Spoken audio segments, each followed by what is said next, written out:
Here's the Mellow something printer. I don't really remember. It's just the foldable 3D printer that's very, very tiny.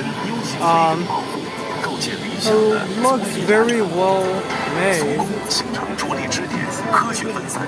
Very interesting. It has this filament rod that looks cooler than the 3D printer itself. Here's the expense. Looks pretty nice. And it's actually kind of quick, but it's very, very small. Very, very small. It just looks so nice. Look at the X motor, very, very tiny. Driving this pulley and then driving the axis.